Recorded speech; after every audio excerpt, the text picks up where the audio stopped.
Blogtalk Radio. Live from Washington, D.C., it's Quintessential Listening, Poetry Online Radio. QLPOR, as it's widely known, features a bevy of poets, spoken word artists, and live poetry readings with best-selling authors. Your host is Dr. Michael Anthony Ingram. Good evening, everyone, and welcome to the program. My special guest tonight is renowned author and poet Samuel Rain Benjamin, a.k.a. Complicated Passions. The list of Samuel's accomplishments is endless. Among his many achievements, he created Passions Private Collection and the Darkman Blues series. He has written over 40 books, performed with numerous other poets and authors, as well as performed his own work around the country. His latest work is from the Darkman Blues collection. John Bold was released in 2021. Later that same year, he released The Foreplay Look Inside. And this year, Darkman Blues, An Interview with Love. This prolific author is only getting started, and there are many more titles to come. Currently, he's on tour with the Graybeards.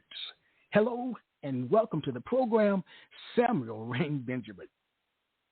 Good evening. Good evening, Michael. It is great to be here. Well, I'm glad you're helping me close out the month, and I'm so pleased that you're with us tonight. Let's begin this poetic journey, all right? Great. All right. My friend, what is poetry? Poetry is like music. It's an art form that has many expressions. You know, it can move you.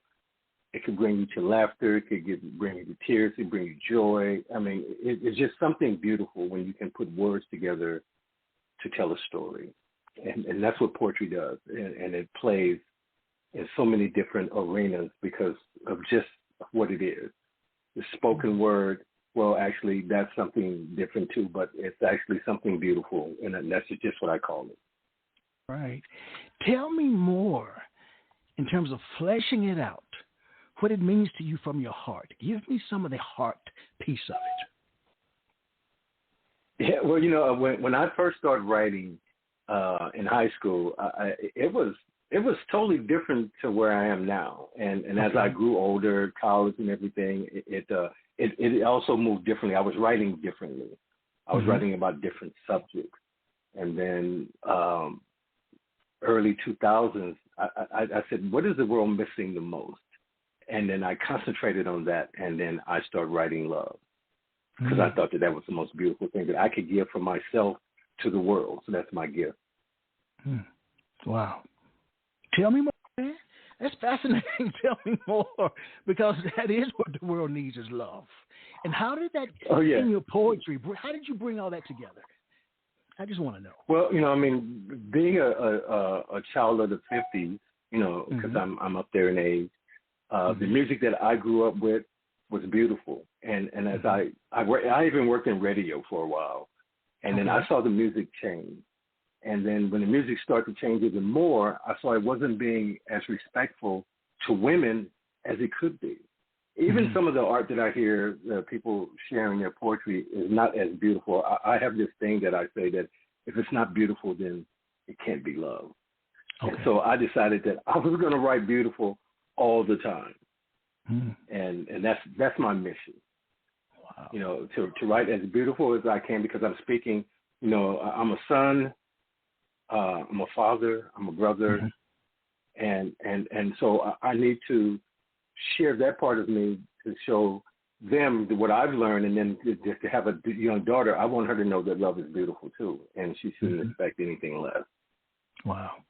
I really like hearing that. I really do, because that's the kind of message we don't often hear anymore. It's just so different today. It's just so different. We'll talk further about that as we continue this journey. So why is poetry important?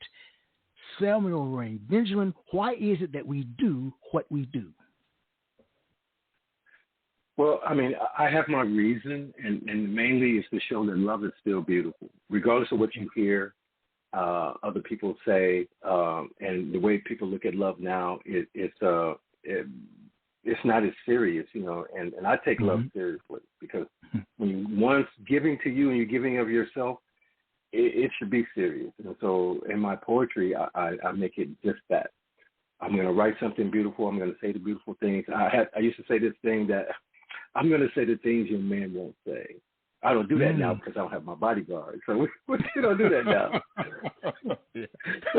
so like, okay, Samuel, don't get in trouble, you know. Yeah.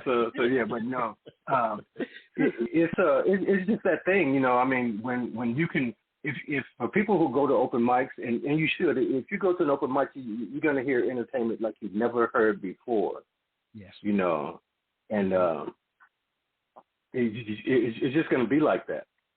I got people texting me. They say, "Where is the link?" I'm like, "It's on my Facebook page." Oh, like right now? Yeah, like right now. You know, it's like oh. I knew you were the man. Please share with me, Samuel, an early experience where you learned the poetic language had power. Actually, it was basically, actually, you know, I mean, I was writing in high school, but of course, and because of my age thing, they wasn't feeling what I was writing, because we were reading Shakespeare. We were not reading the poetry that, I mean, I didn't know about Maya Angelou. Well, I knew of her, but I didn't have any of her books. I do now, you know, Langston Hughes and books like that. I didn't have those. So, and I wanted to develop my own style. You know, I got to the point to where I can't write like anybody else, because it won't be original. It won't be me. So I just got on my journey, and I had periods where I didn't write. And then when it came down to I think it was 2004, I started writing, and it just wasn't working. You know, I was writing it actually on paper, and I was balling up paper and throwing it in the trash, you know, just like, wow, look at all this paper that I'm wasting. And then I got another computer, and then I started typing it out, and it started coming out so much better. And then, but of course, there's this thing that happened to me in life. I had a lot of anger, and that's why I couldn't write. And so if you don't release that or let it go, it's going to hold you back. Yes. And I didn't want to write angry. So in 2007, I freed my emotions, and then it was on after that. I mean, I just was blazing. I was writing 10, 15 poems a day, every day, you know. Even at work, I was writing poetry. What are you doing? I'm writing. So, man, do you view your ability to write poetry, is it a creative gift or creative art? Both. Talk to me. Both, because the gift part is that it was always in me to write.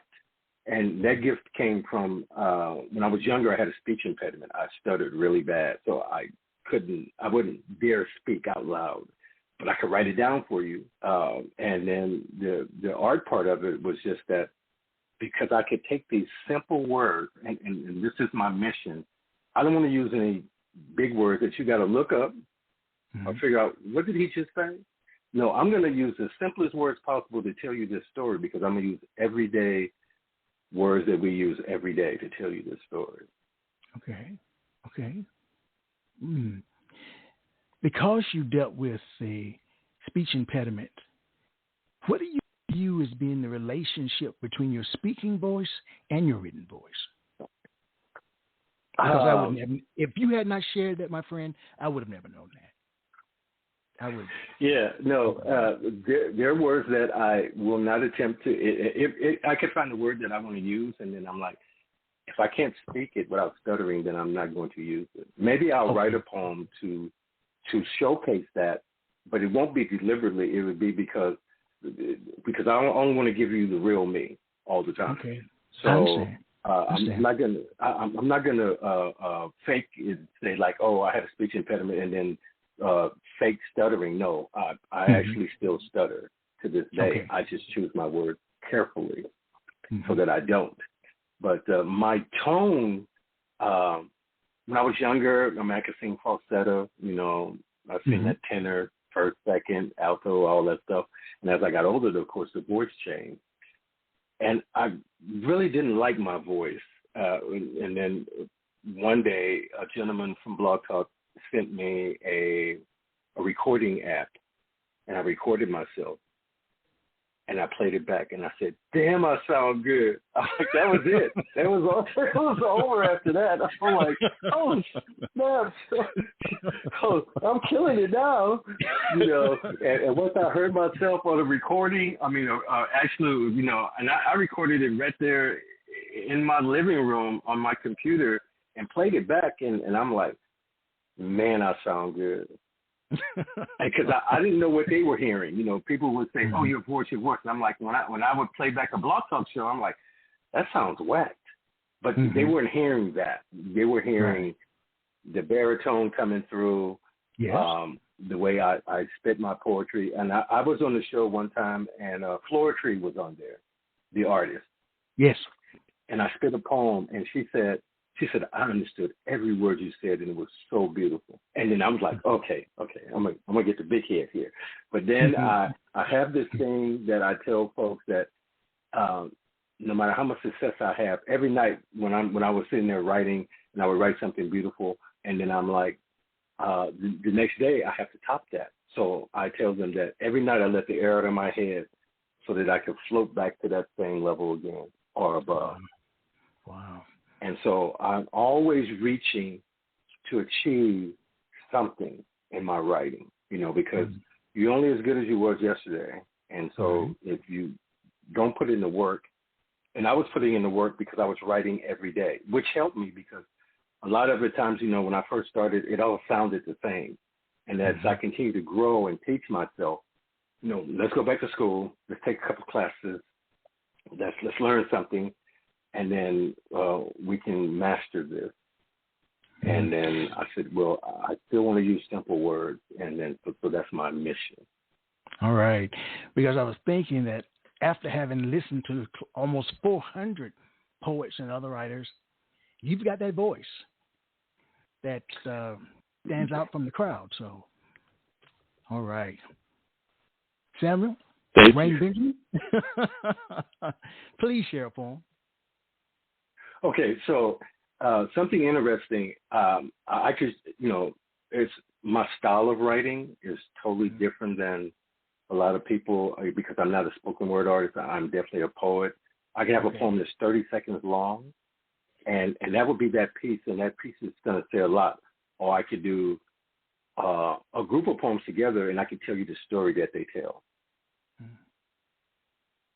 And so the first piece that I'm going to do it's a set, and it actually has 3 poems in it. The first one is titled "I Will Be the Yes." The second one is titled "The Epitome of Love," and the third one is "My Recipe for Love." And I was, as I was writing this book I started writing the book in 2010. I released it in 2013. It has over 200 pages, so check it out. I am this side of passion, an aura of vibration in the raw. When the answer becomes a question to love me, please, let this be the moment the romancing of you takes me to where love is that beautiful something you can't let go of. When you call for this moment, I will be the yes for every night with you. Truly, you have never been loved like this. These moments of a passionate kiss will be as though the desert were yearning for the sea. From these contemplations, ascertain this nirvana, finding that passageway to forever, my hunger whispering for the air you breathe.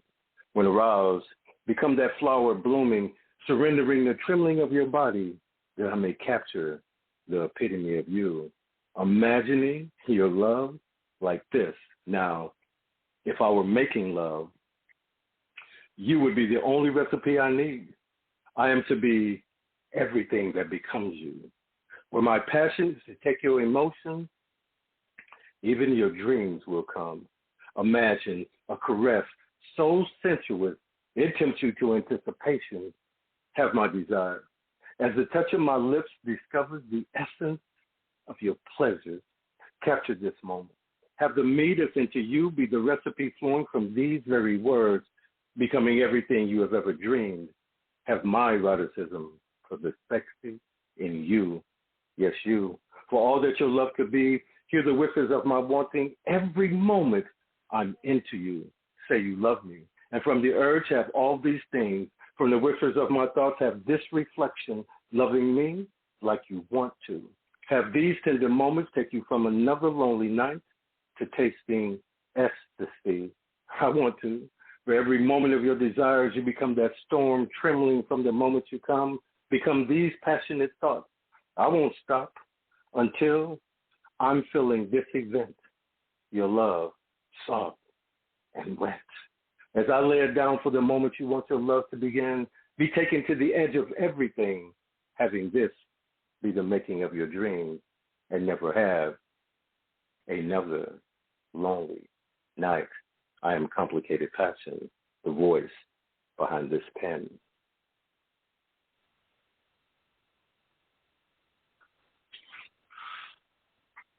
Michael, are you with me? Yes, I am. you said one, I'm mesmerized, but you also said there were three of them. So I thought you were going to. Yeah. Just continue. That was three different poems from the same book, My Recipe for Love. That was three different poems. The first one was titled I Will Be the Yes. Yes.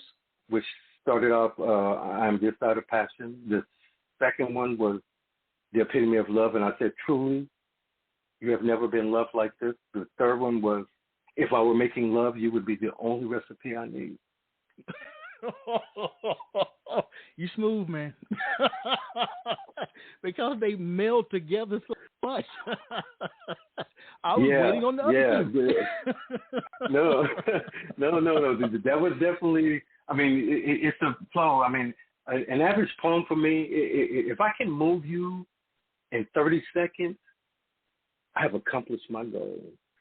Okay, I see that. Now imagine if I have 5 minutes to move you. Oh. Yeah, I was just getting settled in, man. I was ready. I was ready to hear some more. But let me ask you this question then. We were talking about love, all right? I'm wondering, when you think about writing a poem, is a poem letting your guard down or building a wall? No, it is to, well, like I said, I freed my emotions. So I'm going to talk about how I love. Okay. I'm going to talk about the love I expect. I'm going to talk about it so that you know that it's real, you know, because it's like, are you making that up? No. When I write a poem, it's real because it's me, because I've freed my emotions. If I was tight, then I couldn't, it wouldn't flow. I don't think it would flow for me if I tried to make it up. In the beginning, when I first started writing love poems, yes, it was because I was trying to make it up. I didn't want to share how I love. And then when I freed my emotions, I said, well, if it ain't real, then no one's going to believe it. Because your work is about, well, I was going to say, because your work is about emotion, do you think someone can be called a poet if he or she or whatever, they don't exhibit emotions in their work anywhere? What do you think about that? Well, I mean, I'm open to, I would tell a poet, you have to become, what's the thing I said? You have to become the poem. Okay. Once you become that poem, then you take it off paper and you bring it to life. Mm. And then so people have come to me and say that when I read your poetry, I hear your voice, especially for the ones who have heard me. So those are the people that will let me know that they hear my voice. It's like when we sing a song in our mind, we hear the artist singing it. Yes. It's not us singing it. It'd be the artist. So when people tell me that, I'm like, wow, that is so cool because that's a real thing, you know. So I had one person reached out to me on Facebook and said that they typed it in Messenger. They said, I can't put it down. And I'm like, what is she talking about? So I asked her, I said, what do you say? She said, she kept turning the pages because she would read a poem and that would be that poem. And then she had to turn the page to see if I could do it again. And she just said, I can't put it down. I'm like, that is so beautiful. Now, Samuel, does it hurt you to write poetry? If not, why not? Oh, no, it doesn't. There's some things that I write that I that brings me sadness, and I don't share those poems. I put them in books for people to read, and occasionally I may spit a piece of those poems because I talk about real moments. Well, all my poems for me, they have to be real when I talk about our history, and then when I'm speaking of people of color. There's some words that I don't use. Like I don't use the word black in my poetry because we're not black. I don't describe myself as African American. I won't do that. And then I remember once, it was just 2011 or something like that. I was working with a group and they put on the internet that I was a Black love poet. I'm like, oh no. I'm not a Black love poet. I'm a poet. Okay. And I don't write just one thing. I mean, people of all races buy my books from multiple countries. So how could I be a Black love poet? Not that, and because I told them I'm not black. So it's like, where that at? I mean, I see some black stuff. I got some black stuff here in my house, like these speakers. They black, but I'm not that colored. So it's like, no. Right. So yeah. So when I write about life, I mean, everything I write is about life. But when I write, as they say, conscious pieces, they're more so my pain. When I speak of the homeless, I speak of people being mistreated, shot, killed, that kind of thing like that. I mean, those are the moments that I can have tears, when I'm sitting here writing. So you view yourself... They take a lot out of you. Yes, they do. So you view yourself as being a very empathetic person. That's what it sounds like. Yeah, well, you kind of broke up a little bit, so I didn't hear that one word. Okay, I'm sorry. So you view yourself as being an empathetic person. Empathy is important to you. Oh, absolutely, because, growing up, I was a young kid in Texas until I was 8, and I saw things that people were like, really? They had that? Yeah, they really had that. It said white only fountains. You ride in the back of the bus. All those kind of things like that. I've seen those things. I've lived those things. And people not knowing my name. I was working at one company, and one person got carried away, and so I went to Human Resources, and I said, I need a new name badge. They said, what's wrong with that? I said, I need my badge to say Mr. on it. So they're not going to disrespect me up in here, Right. So I see life as being myself as a human, and that's my race, Okay. And that's the way I look at life. Well, please share another piece of your work. Okay, so what I'm going to do is I'm going to share a little short poem so you can see how it kind of like flows for me. And this piece here was an introduction piece for me, and I was promoting my first book. So it goes like this. It was a moment of anticipation, at least I thought it would be. She was that second of temptation that stopped me. I could see her into it. Seems to have captured her imagination. She didn't blink an eye when I said hello. She just kept on reading as if I were not there. I wanted her attention. I could see the title of the book. To my surprise, it was my own pen. I knew then this would be a moment to go all in. So I recited a line. I knew she had already read. If I were making love, you would be the only recipe I need. She stopped. She said, I see you have read this book. I said, no, I am this book. That's that piece. Okay. Which brings up a question that I thought about asking. Do you live your life like it's a poem? Yeah, it's got to be beautiful every day. You know what I mean? From the time that whatever I'm doing, because I think, well, some people say they want to see the real me. Well, this is the real me. All right. I mean, all right. This all right. is who I am, you know. So, in addition to love as being one of the themes of your work, what are some of the other predominant themes that you write about? Well, for a moment, okay, so, you know, we have this really bad problem in these United States. And I remember in my college back in 1975 in a history class, I said, America's going to be a third world country. And people they all laughed at me. You know, I was the only black kid who was saying that word black. I was the only person of color in my class. So they didn't really want to hear what I was talking about. But America has become a third world country because that's the way we're living. I mean, you got people in poverty. People, it's like, because if you look at politics and they have one side say, we don't want to do this, the other side says, we're going to do this, and they call them socialists and stuff like that. So I wrote this piece, and it was called Third World, and haven't released it yet. And I was thinking one day, I'm like, this poem is good, but I need to add something to it. And so I did, and I changed the name of the poem from Third World to Voices.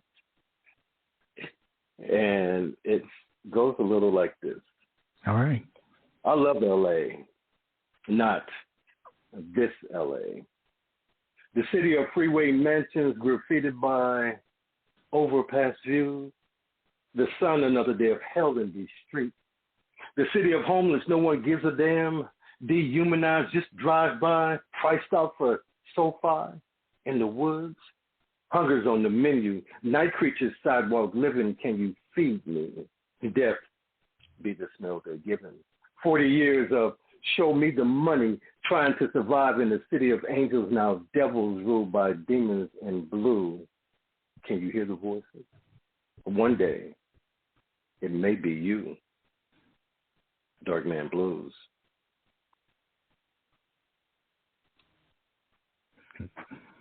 Wow.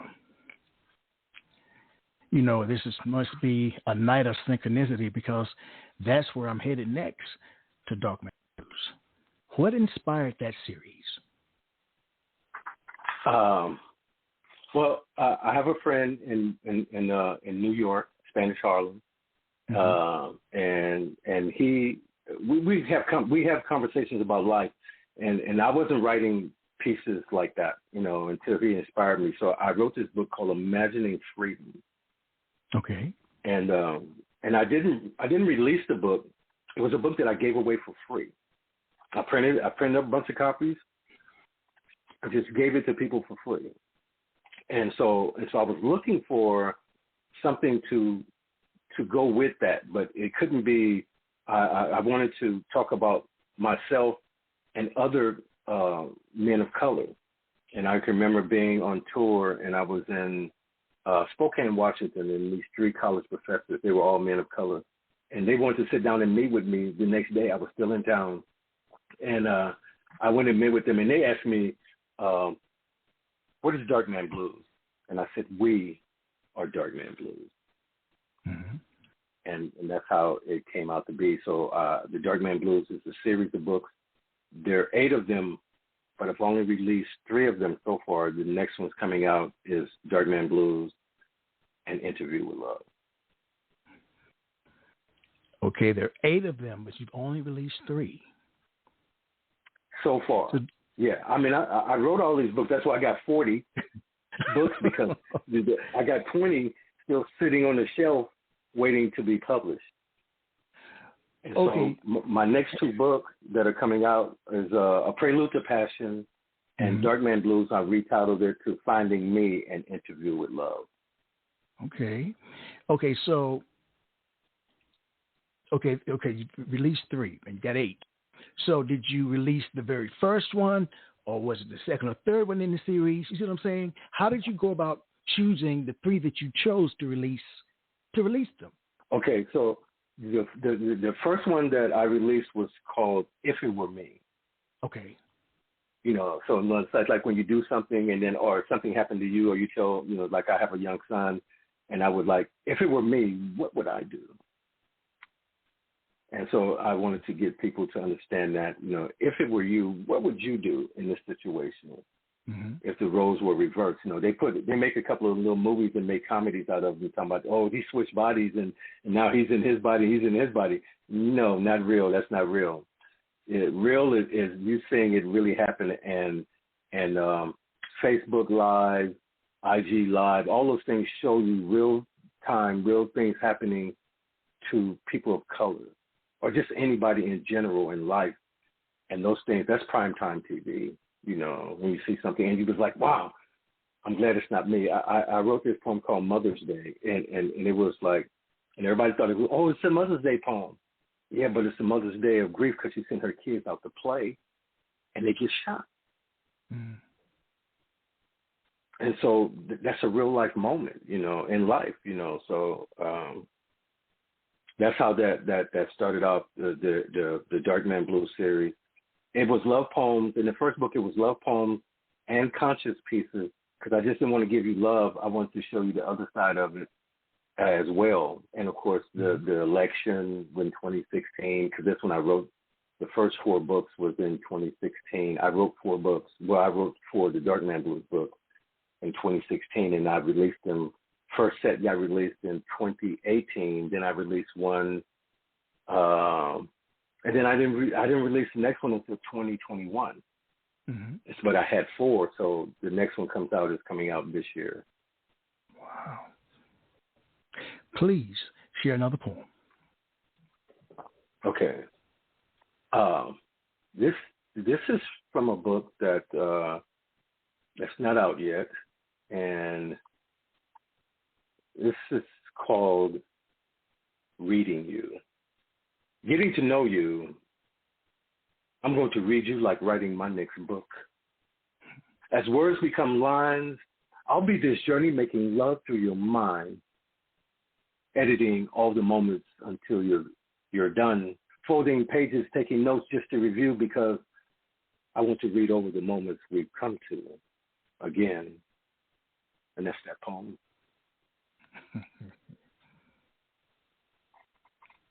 I still need a second to process, man. I don't care if it was 5 seconds long. Some very powerful words. Yeah. Yeah. I was going to say that I want to use simple words, but I want to say something in that journey. So as I was practicing, because I'm getting ready to go on tour, mm-hmm. there's 2 other poems that I put with that to make it longer, you know, because it's a whole thing about when some place I may go to, maybe just an open mic, and if they say you could do 2 poems or you could do 5 minutes. Well, mm-hmm. I'm taking the 5 minutes because my poem's only 30 seconds, so I'm not going to let you get me on that one. So I will put some of these poems together, and we're going to roll this right on through. But my first poem might be 2 minutes long. I did a show in Redondo Beach, California.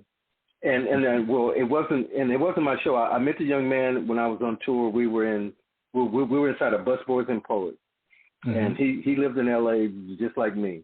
And so and I reached out to him. He said he was doing this show, and he invited me to come, but he already had all those features that were going to spit that day, and mm-hmm. he gave me a free ticket, and so I went.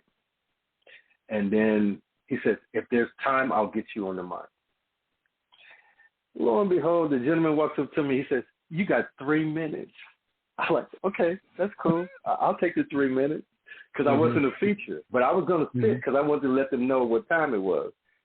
And then as I get ready to spit my poem, the cameraman comes up to me. He wants to attach this wireless mic to me. Mm-hmm. So in my head, I'm thinking, how can I proceed after he does that? And when he did that, I dropped a dope line that just so just, I'm like, I'm going to use this every chance I get. I said, and now I have 2 minutes and 40 seconds to love you with all of my senses. Not just the 5 they mentioned, my 360 coming in dimensions, encompassing, if I were making love, I would inhale the scent of you like the sheets do. Take your breath away like a silent movie to be deeper into you. You sing it to me and I come alive. As the fire in your body engulfs the depth of my soul, I feel you like music. And then I went on to finish that set for 2 minutes and 40 seconds, and they were messed up. So, what are you trying to communicate with your art? What do you want the world to know about Samuel Rain Benjamin? That I write beautiful. Okay. And you can read beautiful. You're going to hear beautiful, and you should love that way. Not everybody does, but it's like, that's why I blew the line. One young lady said to me, she said, I didn't know love was supposed to be like this. And then instantly I said, if it's not beautiful, then it can't be love. So when someone tells you that they love you, it's got to be beautiful. So that's just my thing. I want to show them that love is still beautiful, and we as men are still, we still have chivalry. Yes. I taught that to my son. I speak it to everybody that I can. I even one time I say, this is a true story. I'm getting ready to put gas in my vehicle, and the young man gets out. He's clean, nice haircut, nice car, dressed nice, but his pants were sagging. I said, young man, if you were dating my daughter, I'd stop you at the door. I said, you know where you should be walking around with your pants sagging like that? And it's funny that I seen him again, and he saw me, and he pulled his pants up real quick, and I'm like, why would you do that? I mean, some guy comes to my house to see my daughter, he's not getting in. No. I remind him quickly. I asked him a question. Did you see Bad Boys? That's what's going to happen to you. So I'll let him know that. We're going to take a break, but I have a question that I'd like you to answer when we return. Let's imagine for a moment that a poem is like a cake, all right? What I'd like to know from you is, when we return, what are some of the prevalent ingredients that go into the concoction we call a poem? Okay. And we'll be right back. I got that.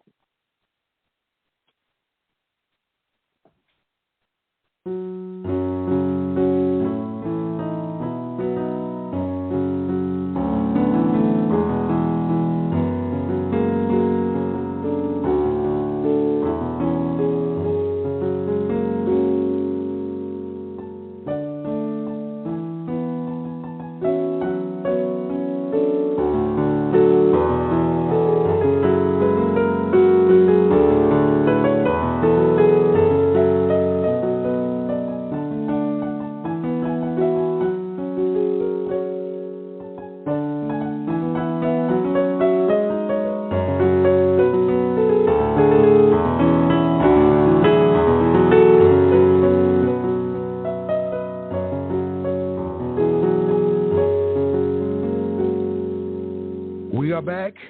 I am Michael Anthony Ingram. I am here with Samuel Rain Benjamin.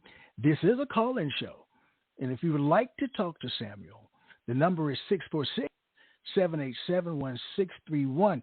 Samuel, what goes into the concoction we call a poem?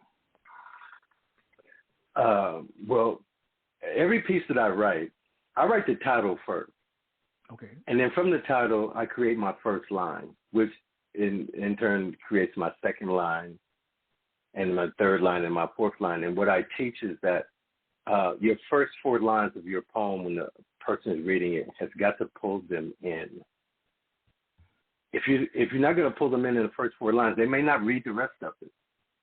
And of course, I like to paint the words on the page. So when you look inside one of my books, you may see things moved around. It's not your norm, straight up and down open up and you turn the page and there's a bunch of letters on the page or a bunch of words, because each poem is a piece of art by itself.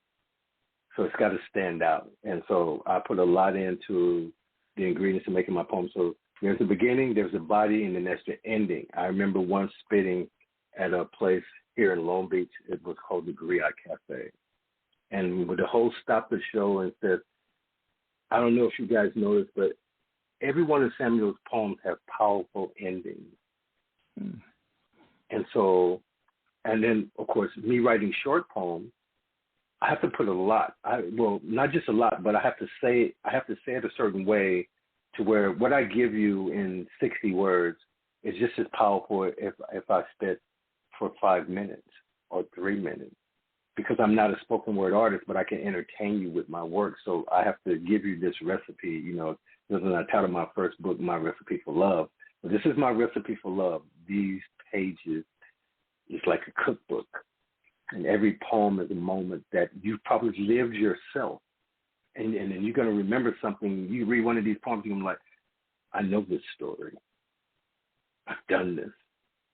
I enjoyed it. You know, or hopefully that's what happened, that you enjoyed it. So that line you just said about a cookbook, that's in one of your poems, or that's just off the top of your head? No, that's off the top of my head, because when I uploaded the book right. to, it came from when I first put my book on Amazon, and I typed my name in to look for my book. I couldn't find it. Okay. And then it wasn't showing up, and because they thought it was a cookbook. Because of the title. Yeah, they did. Amazon thought it was a cookbook. No, it's poetry. I clicked the poetry button, so, but it was with all the cookbooks, and then we got it all sorted out. So for me to ask you the question, what goes into the concoction we call a poem, which is kind of like being in a cookbook? That's what I'm talking about. So that's where I was wondering where you got that from. All right. Well, it takes you sharing your inner beauty into the poem, and we have so much flavor in us. It's like when I said that I'm going to love you with all of my senses, not just the 5 dimensions, it's because people are so geared up to what they tell them that they have that they don't realize this is what I truly have. And the world is 360. We travel around the sun at 360. You are 360. So that's why they say, we can't build what they built because we don't know how to do it. Yeah, because you only got 5 senses, but I'm trying to use all of mine, right. and that's why I write the way I write, because I freed my emotions to share the real me in my writing, because and then I choose to write about love. So I mean, it's and I've written thousands and thousands of love poems, and you can just imagine how much more love is in me. Yes. I don't know. Well, help me with this one. So much is happening in this world. There's the good, the bad, the ugly, as well as the indifferent. What do you view as being the role of a poet in modern day society? To be truth tellers, because you're not going to hear it from any place else. I have this poem called Deleted Scenes, and if I pull it up, I'm definitely going to recite it. Yeah, I'd love to hear it. And it's a poem that it's in a future Darkman Blues book. Okay, so. And so this book is going to come out. I'm going to find this poem. I'm looking for it now because I didn't have it pulled up on my screen, but I'm definitely going to find it, and I'm going to share that piece. And let's see here. Okay, here we go. And the name of the book is Darkman Blues, If Life Were a Movie. All right. Deleted scenes. Some scenes have been deleted. This graveyard holds the content of my past, no happy memories, just the ones you wanted me to believe. Your promises on paper, they be worthless. You checking the value of my life. Pictures don't lie. They paint you living out your yesterdays today when you had rights to kill me, being I was once a slave. You haven't changed. Your fears that we have, knowing the real you, your attempt at erasing the truth when we can see right through you. America's got hidden agendas filled by history's lies. Poets speak truth to justice because it's just us telling it without deleted things. My life is not a movie. Dark Man Blues. Mm-hmm. Because we live in a world that's often fraught with difficulty, should poets be required to talk about daily issues that affect us? Or can't we just write about rocks or trees or flowers or birds or butterflies or puppies? Talk to me. Okay, no. You won't find me writing about the trees, the bees, the flowers. I may say something, into that reference, but I ain't trying to write about the trees. I'm trying to write about this air we breathe, Okay. So that's what I'm writing about, and I want to write about real life moments that affect people every day. I remember I was shipping some books on UPS, and I walked in the UPS store, and it was 4 UPS workers working in there. This is when Dark Man Blues came out. And do you know that all 4 of those employees bought my books, and people in the line bought my books? I walked up to my car and got those books, and they was like, they said, "What you mailing?" I said, "Books." They said, "You a writer?" I said, "I'm a poet." I spit a couple of poems, and I sold all those books in there. I'm like, that's what I'm talking about. No. And so when you have people with strangers, and these were not poets, and so just to, when you're out there and you're sharing or the real you, people are definitely going to feel it, and just like, wow, that was deep, Now, you've written, as you shared, thousands of poems. Am I correct? No, I can't share them all, which is another great story. Okay. I can't read them all. Let me ask you a question first. Okay. Before we delve into your vast repertoire. Have you written a poem that's ever frightened or humbled you? Out of those thousands.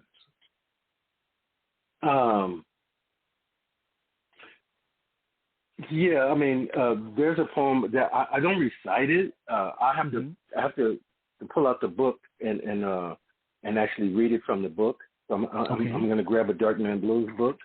All right. And this poem was it's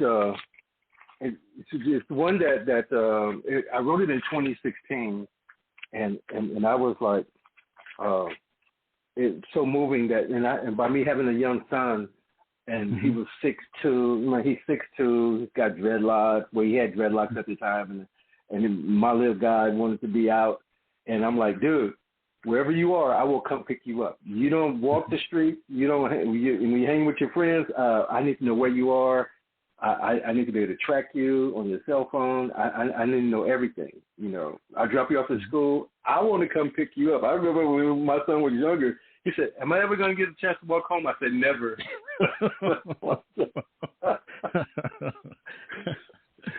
Never walking home. And I let him walk home one time, and I told him, I said, "Here's the rules. You're walking home. If a car turns in the driveway in front of you, you cross the street." Okay. And so it's a shame that and even as he got older and everything, and I was telling him, this is what you do. The same story that my parents told me, I was telling to my son. Right.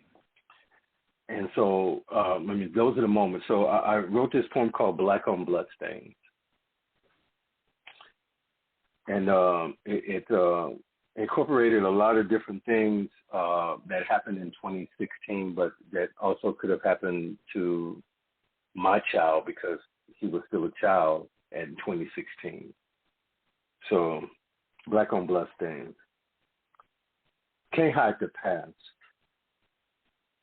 Painted pictures of life's conditions, hunting live memories played out. It wasn't me, doesn't have to be. The imprint on asphalt, street cemetery now, our black men, our women suffer swoon. Is that my child? Somebody tell me what we term this. Shot down, choked out, found dead in a cell, still living this hell. I can see it just so that painting looks like my blackness, labeled in bloodstains from Dark Man Blues. The other side. Wow.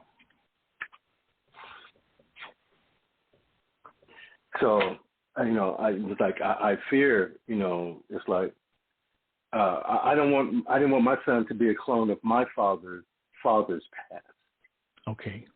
I wrote that too, so that's something that you think about, when you send your children out to do anything, and you don't want your child to be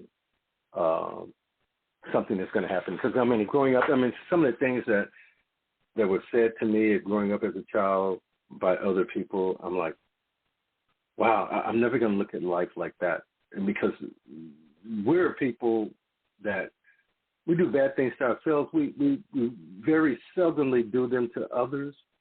And that's the part that I want people to understand, that this life is a gift to you. And any life that you make thereof is a gift to that person, because when people throw religion in and stuff like that, I get them, and not that I'm not, I'll say that I'm not, but to a certain extent, it's like I have to ask them, who are you? Are you a God? Well, don't you create life? And so act that way. I've got to ask the following question. Because you focus on love, did you have, based on what you've seen in the world prior to focusing on that particular topic, did you have to train yourself, or was it just through sheer force and will that you had to or that you found yourself focused on love as opposed to other things? Talk to me. Oh, no. Well, see, no, it was easy. Because, like I said, every woman wants to be in love. Yes. Every man does too. Every man does too. Whether they may know it or not, when you find that right someone, you're going to be in love. And nowadays it's totally different than what it was in the past. They look at love differently, but everyone wants to be in love. So that was an easy thing to write about, because I was writing from, it shows my age, basically, because it's like my poetry is sort of like 70s, 80s type R&B. Okay. So in that kind of genre. I guess the reason I asked that question, maybe it was more for my sake than yours, but I know that everybody's story is different. And some people have experienced some really horrific things that they have to. It's important for them to find the good in other people. You see what I'm saying? Because if they went on their own experiences, they wouldn't look at the good. You see what I'm saying? But they have to, through sheer will, focus to find the good in sometimes the people who do them the worst harm. That's why I asked that question about love. Oh, yeah, absolutely. I've heard the stories. I met this poet in Los Angeles, and she wasn't writing love poems until she heard me, and she started writing love poems, and she is an amazing writer. And so I just took from that if you put it out there, and a lot of people, if you go to open mics anywhere around the country, you're not going to hear anybody spitting like Complicated Passion, because maybe they're afraid to talk about love like that. I don't care. Somebody need to hear this, And so I make it happen. I actually I wrote this book called Love in the Conversation, another book that I wrote in 2016. It was one, I think I wrote like 6 or 7 books that year. and the lady that I was sharing this book with, I mailed the book to this lady, and her mother got it. Her mother was like 70, late 70s, and she wouldn't give the daughter back the book, so I sent the daughter another book. So I said, well, let me talk to your mother, and she let me talk to her mother. We exchanged numbers, and I would, and now as I was writing this book, I would share every poem that I wrote in that book. I shared with that lady. I would call her and I would read her whatever poems I had written that day or that week or whatever, and she would hear them, and we became the best of friends. And one time, her number got changed, so I said, "What you do? You got a new boyfriend and you dumped me?" It was so funny. They said that I brought so much joy to her, but she brought joy to me because I was able to let people know that grandmothers read my work. Mm-hmm. What's wrong with y'all? They know what love is. Mm-hmm. And y'all need to wake up. Mm-hmm. So if I got grandmothers reading my work, then that's amazing. Well, Samuel, we do have a caller. I'd like to bring this person on, if that's okay. Okay. The area code is 646. The first three numbers are 799. You're on the air with Samuel. Hear me? Yes. Hello. Good evening. Hi. Yes, this is William Washington. I'm that guy from Spanish Harlem that Sam talked about. All right. New York City. Right. Yeah, and great show. First of all, great show. I'm really enjoying the back and forth, and your questions are definitely piercing. You just took the question that I was going to ask Sam, but I'm going to ask Sam that same question in a different way. I've known Sam for many years, so I know of his journey to where he's at today. But I wanted to ask Sam, what do you say to the disheartened, the disenfranchised, the brokenhearted, when they hear you talk about love being beautiful? What do you tell that person who may think that your version of love is a misrepresentation of love to them or love in their life or love today in 2023? And when you say love is beautiful and they've seen the other side, how can you alleviate their worries? Not even poem. What words can you tell them to not make it look like you're being fanciful about it? Because these kids today, they want the real shit. They want the real deal. How do you approach that? How do you respond to that person, the brokenhearted? Right. Thank you. Wow. I mean, that's a great question because, I see it, and of course that helps me in my writing too, because it comes up with that next dope line that you could even just imagine, that everyone is different. So no two people are the same. So you can't judge a book unless you open it up and read it. And if you think that this person is going to treat you the same way that the other person is, then you have blocked that particular blessing. That's like the guy's digging. He's not going on the wall to get out, or to get into a room, and the person is not there. That's what it is. You're going to block your own blessing if you let that weight hold you down. And so it helped me write this poem when I said we all flow differently, and so we do. So, and that's the same thing in life. We all love differently too. So if you get burnt, then you got to brush it off. If you let it. Sam, I'm sorry, I didn't mean to cut you off, but my girlfriend said you are leading the sheep to slaughter. She's not gonna mess with me today. I'm gonna call after the show and talk to her. Now remember, this has been beamed around the world. I'm trying to tell you, she leading them poor broken-hearted to slaughter. Oh man. This is not going to New Jersey. This is going everywhere. Everywhere. Yeah, no. I'm definitely going to call in, and I'm going to want to talk to her today. Man, no, but actually, and the last thing I want to say is that you spoke about going on tour. Can you go more into the tour? Who do you tour with? Are you touring alone, solo, group? What say you? Oh no, well, amazingly, something great happened. I started this thing in 2019, and I invited my friends to join me. Of course, the pandemic stopped us from doing it in 2020. But we picked it up, and it's this thing I started, which is the Graybeards of Poetry. And and we go out, and this young man, because he's younger, I can say he's a young man because he's younger than me.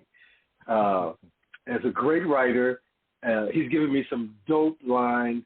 He didn't want to use them, but I used them, and I've written some dope poems behind it. But the Graybeards of Poetry are back on tour in 2023, coming to a city near you on the East Coast somewhere.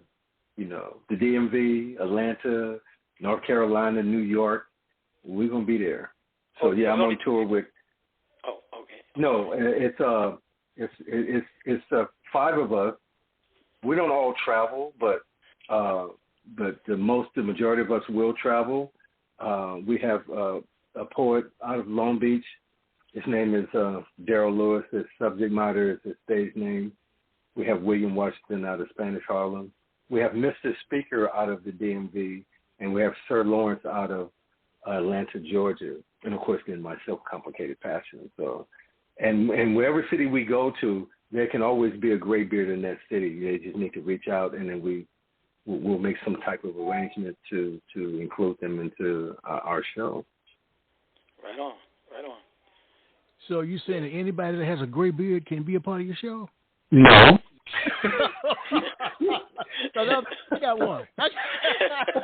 When you come to the DMV. No. See, yeah, that's why you and I are gonna have a conversation after this show is over. So no, you have to be a gray beard. He's on the roll, Sam. He's on the roll. He's in the group. He is in the group now. Yeah, exactly. So you know, the gray beard experience, because we want to show them that love is still beautiful. We do love poems most of the time, you know. So okay. and because we all flow differently. I mean, of course right. We do. That's why we got gray beards. That's why we got gray beards. Yeah, for sure. He's in the group. He's already in the group, Sam. I like that. I like this guy, man. Yeah. Okay. Exactly. So we're definitely going to be in the DMV, and we're definitely going to, because I'm in the DMV in August and November, and we're definitely going to meet, and we're going to hammer some things out. And of course, like I said, the Graybeards are poets who just do it. You know, we're older gentlemen, and we bring you. It's not poetry. We bring you art. I'll leave that to y'all. Go ahead. You know, I got a long way to go if I get home. No, hey Sam, tell the host and the people that's listening that they can also find that video of our first ever tour stop in Atlanta, Georgia, on YouTube. Just type in the Graybeards. The Graybeards of Poetry. If you type that in, then on YouTube, it's going to come up, and you're going to see that particular show that we did in Atlanta, which was really nice. At the Broken T. And I think I typed all that in. You know, I ain't looking for it now myself, but you know, I mean, I seen the show. No, I was at the show. I should hope so. Yeah. No, I would definitely tell you that I've been knowing William for a very long time, and he's like a brother to me, and so it's just great. I mean, he's helped me push my career to another level. That's great. You know, one that I was fighting and I wasn't going to do, and he pushed that out of me, and here it is. That's one of the reasons why the Dirtman Blues series got started, was because of William's encouragement to write about life. You know, the real things that we would talk about. And vice versa, because I write from the socially conscious, a lot of angry black poems, and police injustice. So I write from that vein. But I had to learn how to slow it down and reach another audience, because women, when they come home from work, they don't want to hear a guy getting on stage screaming, fuck the police or fuck America. So I had to learn, and Sam was my learning tool, because he was able to breathe and relax during his poetry and speak of those beautiful things that he recites about. And I really helped me, because it took the edge off my personal performance, because everybody are not revolutionists. Everybody don't want to be in a revolution, and I had to realize that. So I thank Sam for showing me that, how to breathe and talk about love, you know, because, I mean, You know, niggas need love too. That's a poem in one of my books. We need love too. Well, speaking of that, what I'd like you to do, if you'd like to share your information with Sam, I'm sure he has it, and share it with me, and I can bring you on this show. And I was waiting for you to say it, man. I said, damn, what I got to say for this guy to sign me up? You know what I'm saying? I didn't want to send you no threatening letter. No, check your email. I think you never decided to hang up, so. No, but, man, you should be in comedy. You're pretty good, man. You're pretty good. Yeah. No, but I'm serious, I'd like to have They can find me at William Washington. The fake great beard, you know. No, but that's all right. The ladies are pulling. You can find me at William Washington 9231 on Facebook and Instagram. Okay. So that's William Washington 9231. Facebook and Instagram. I got you, man. Thank you. Thank you, sir. Thank you. Right. I enjoyed this a lot, man. Thank you so much. Bye-bye. Thank you, man. You got some good thank you. Oh yeah, no. Like I said, that's my brother. He's been supporting me. We support each other. We encourage each other. We learn from each other. The thing that I would tell you about my growth period. How I just didn't come out and I'm this dope writer. It didn't happen like that. It took a lot of work. And as far as being a performer, I listened to some performers that, especially in Los Angeles, who told me the things I needed to do. They said, "Oh, you have the words. You need to get your stage presence together." And learning those different techniques that I have, and how I address the audience, how even the fact that how I got men to start buying my book. Okay. Which was an amazing story. And I wrote this dope poem, and I'm like, I need guys to buy my books. Because they need to be doing something, But and my friend from the DMV, Mr. Speaker, he hosted a show, and I was at, and that's when he told the audience, he said, "Y'all need to buy all these books because he can't read all these poems. He's right, I can't. It's too many. I have to be selective in the poems and I found poems that I had never read before, and I put them together, and I'm like, oh, this is so dope. I'm like, I can go in my archives, and I pull out poems, and then I'm like, these are poems that are not in books. They're just in my archives, and I pull them out, and I put them in a book because they're so dope, So, like I said, I've written thousands of poems. Well, this is a question I probably should have asked a while ago. All great writers, great writing influences. Now, you talked about Shakespeare earlier on. I'm not going to say he's your influence, but someone that you knew was a writer. Who are some of your influences, man, and what makes them great in your eyes? Gamble and Huff, Tom Bell, McFadden and Whitehead. Those are the people, Smokey Robinson, that's what I'm moved by, those are the writers that was writing the kind of stuff that I wanted to write, Okay. It's like I love music. I listen to an OJ song and I'm looking to who wrote it. Oh, Gamble and Huff. Oh, this piece is so dope. I'm like, I want to write like that. I'm telling you, Earth, Wind, and Fire, them singing them love songs. I'm like, I could write that. Yeah. So those are the writers that I'm influenced by. We've reached my favorite part of the show. I view it as being a mini poetry concert. This is an opportunity for you to share 3 or 4 of your poems back to back, no interruptions from me. Samuel Rain Benjamin, you're on the stage. It's been a while since I've tasted beautiful. Arousing earth tones, she be black coffee in my mornings. Her essence flows through me. I tell her she's that preview to my pain, and we love hard. Have you ever felt black rain? I could never let her go. She tells me the same when she says, I'm your fiend, dark man. She's off the chain. Call me the Mackin gang. I'm just hungry for her love. I show her. We all flow differently.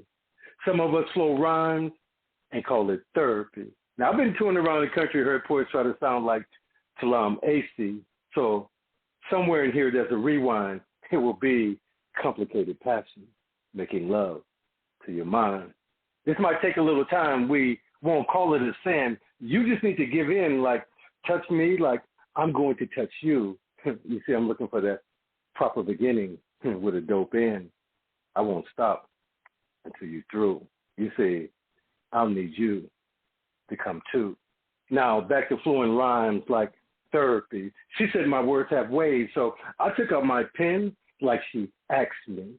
She said, write into me and make it nasty. Now she knows I would read her.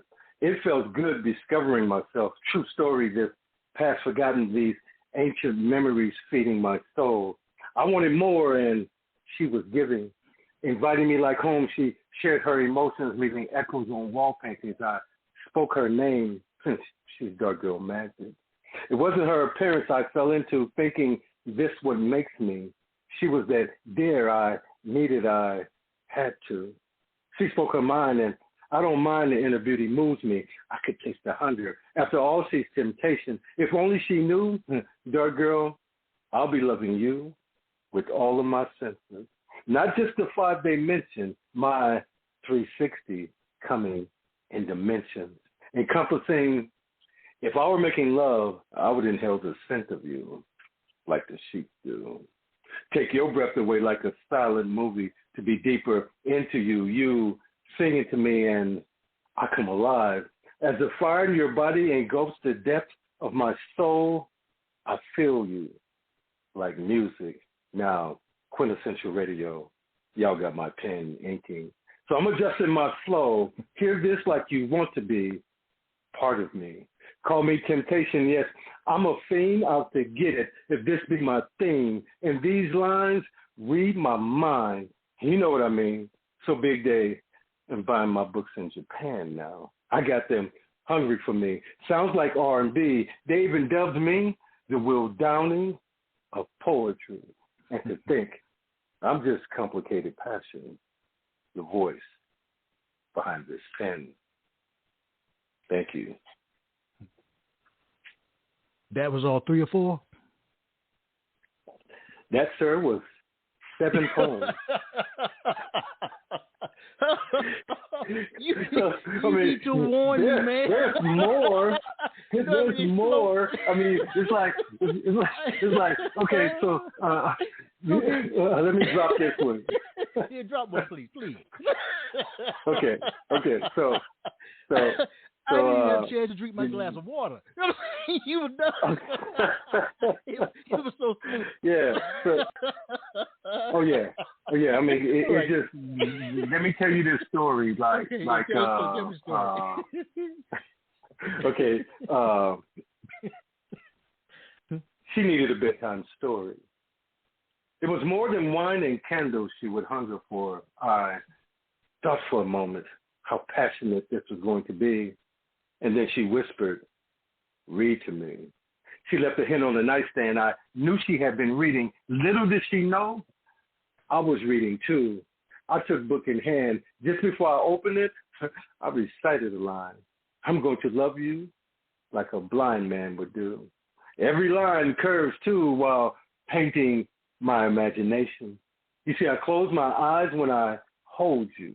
My wanting embrace, discovering the goddess of my temptation. Let me caress you in anticipation of your desire. Know this, as I trace you to wet, picture this silhouette matching every part of you, like the wind finger painting my affection, and your body becoming my canvas, from thought to perfection, as I love the skin you're in. Yes, I am complicated passion, the voice behind this pen. You have only loved this deep in your dream. Now, imagine these affections whispering to the moment you come, to hear me passionately saying, I'm not done. I seek to find your love's end. I so want to, over and over. So tell me, how do you love me after you make love to me? You see, sometimes you make me want to scream, so you'll need to hold on. The passion's on fire. My love like high on you. I just can't get enough of that. drug of a kiss. I could just imagine the caress I would miss. It called out to me, I want you. I tried to say no, and she kissed me again. That moment, I wanted all in. The speed of love had me. I had no choice. She held on for the life of me. Took off my safety belt. What was I to do? She took me for a ride. She said, I got you. I was fantasy on high when she was through. You see, I was moved by desire. Like once the desert was a sea, you set flame to fire when you expressed your wanting to be with me. I was tempted to love again. I would hunger the pleasures of your company. You say, I need you. Like a watch keeps time, like a ball needs a bat. And damn, girl, I want to hit that. I want to caress you like chocolate on cake. Now, tell me, can you imagine that? Let me trace you like a private eye to uncover the beautiful things you want to do. Let me be that passionate surrender you come to when you want to share your heart with a love that's true, with someone who will understand when a woman needs a man like you do. She said, hold up, complicated. You can't be true. She said, nobody loves like you say you do. She told me I talked a good game, so she packaged me up and categorized me as if I were a plaything, like she could get me off of a rack. I don't know where she's been shopping at. Maybe she's never had a love who's had her back, so I let her vent. Seems as though she's been sent, cause and effect, a casualty of integrity, so I guess I'll let her say she's right. There's not another lover like me. Yes, I want to love as if it would be an implication. Like the sunsets and the stars fill the sky, the eroticism from this would be deeper than life. Picture this, our first sensuous caress, when it is you, the moon, and I, held in each breath, the whispers of sweet everything. The affection shared will be kisses to whet your desire. Each and every part of you, I will do, I want to. So tell me, how do you love me after you make love to me? You make love to me? Again, I am complicated passion, breathing through paper. Thank you. You know, that piece reminds me of when I grew up in High Point, North Carolina, where I am right now, taking care of my dad. And when my mom would cook something really good, he'd say to her, you know, you put your foot in there. And that's how I felt about that piece of poetry, man. You pull a rabbit out the hat with that one. All your work. Oh, yeah. All your work. Thank you. You put your foot in it, man. That was fantastic. Let me ask you a question. Do you think you were meant to be a poet? Do I think I'm going to do what with it? Do you think you were meant to be a poet? Was that your destiny? Oh, absolutely. Absolutely. Tell me more. I mean, tell me more. The way I'm putting it down is like either I'm going to be a songwriter or a poet. And when I first started writing, I wasn't going to recite my work. I wanted someone else to do it. But then no one was going to do it the way I wanted it to be done, you know, unless, you know, I'm Quincy Jones and I'm telling you this is the way you're going to do it, you know. So I was like, I'll do it myself. So, no, I was meant to be a poet, literally. It's just once I had the bug in high school, but I didn't push it. I wanted to write in college. I did a little, but I never gave it 100%. And until I got older is when I start putting in the work. And I said, I've written from 2004 till now. I've almost 20 years of writing. I've written thousands of poems. Wow. I have multiple books. I performed all over the country. And, you know, and I'm still trying to get my name out there, you know, even though my books are selling in different countries.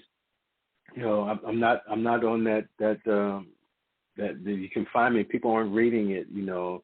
Maybe it's not what they're looking for. My audience is, I know when I first started writing, I said my audience was going to be 30 to 55. And then as when I discovered that older people were liking my poetry, I moved it up to 80. And then when I found out that younger people were reading it too, I dropped it down I did a show for Job Corps. You have to be 18 to 24, and those young girls were all excited about hearing how beautiful those love poems were.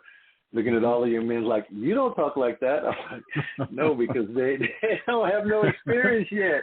You know, it's like, people are like trees. You know, you grow, and then the more rings you have, and then like a tree, you can tell how old a tree is by how many rings it has. And so that's the same thing with age. When we age, then we grow, and then we learn. Life is a learning process. It is. You know. Question for you. What surprises you most about being a poet? And who are you as about a the poetry? Yes, what surprises you about being a poet? And as a consequence of being a poet, who are you now? Being a poet. Okay, so what surprises me is that I'm standing in front of thousands of people spitting poetry, something else that I would never do. And for people to accept my work, you know, it's like I was told by a young man that I used to manage. He's a spoken word artist, and he says everybody's not going to like what you write, and it's true.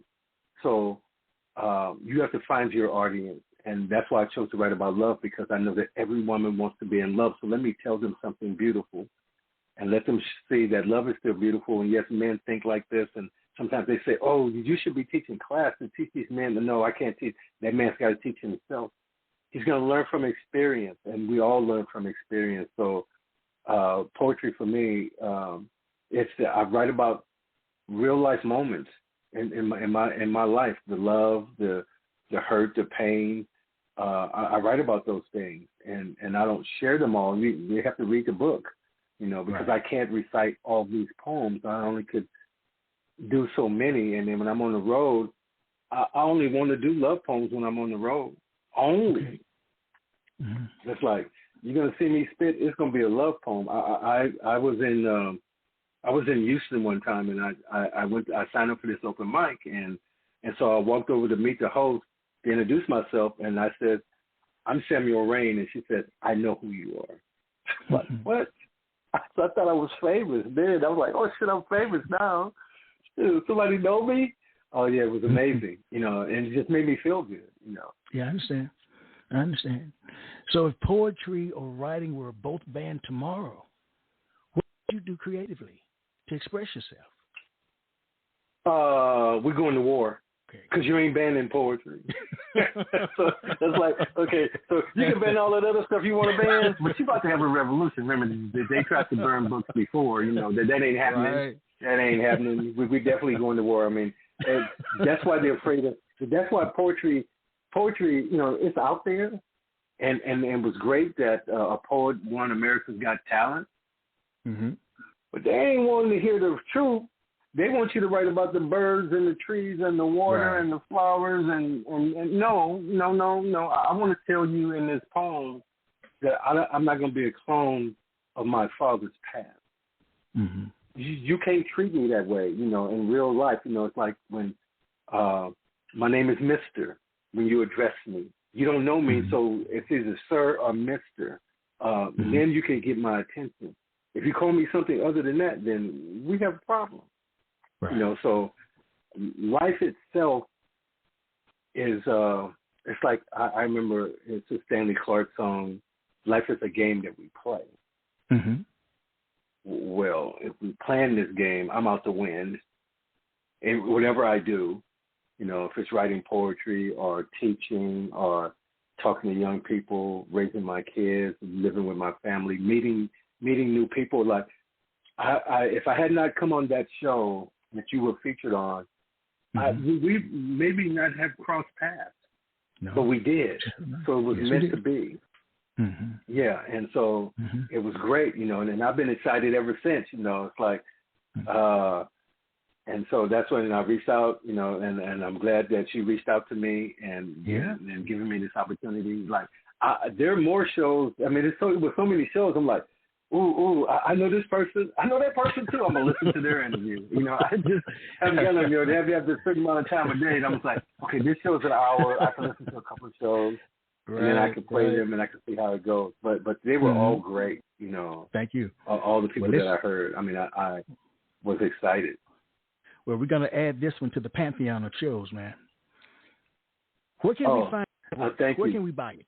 Where can we buy it? Okay, so I have a website. It's darkmanblues.com, and you can find me on there. I tell people, you know, Google me. Google Samuel Rain Benjamin, and that whole thing is me, you know, because I've done so much, and I'm grateful. I'm grateful for that people have shared my work. You can hear my work. You can see some of my performances if you Google me. You can see the books that I've written, and people say, I had one person ask me, they said, "Oh, name all your books that you've written." I can't remember. I had so much in my head, I can't remember the names of the books that I've written, that I put out, you know. So I'm like, and that person could have easily Googled me and saw all the books that I've written. Now, they're not available. And why? Okay. Because I took them off. Because I wanted to be in control. You know, it's like, you know how Prince was in control of his music. I'm in control of my poetry now. I publish it under my own company. I've got control of that, you know. And so, and I've submitted my work to be published, and I would tell people, continue to submit your work to be published. One day they may publish you, but if they don't give up. You know, I wrote this book. It was called Love in the Conversation, and they said at that particular time it wasn't what they were looking for, but they loved my work. I'm like, I think that was what do you call those? A stock letter? Yeah. I'm like, okay, but they told me, they said, if you get an agent, then you can get this book printed. That's what they told me. I needed an agent, so yeah, you should work in that. But we should all help each other. That's what I've been doing for the last 20 years, is helping other poets achieve their goals.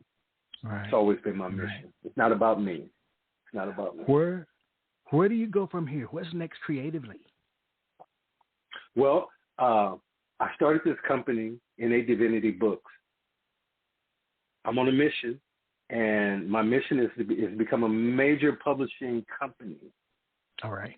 To publish our work, to have our works published majorly without it being blocked, because we don't have the name recognition, because there's some great writers out there who won't get the opportunity. And I'm out to show people that find you a publisher that will work with you, you know. And I tell people, like, if you're paying for the service, then get that service.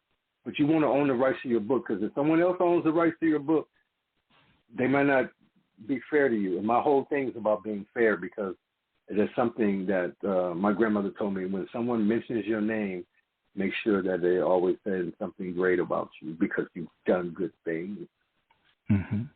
Wow. You know, there are so many more questions, man, but I want you to come back, and if we can pull it off, maybe it can happen before the end of the year. Because there are other questions. Absolutely. I want to hear more of your work, less of my talking, and hearing more of your work. Wow. Thank you, man.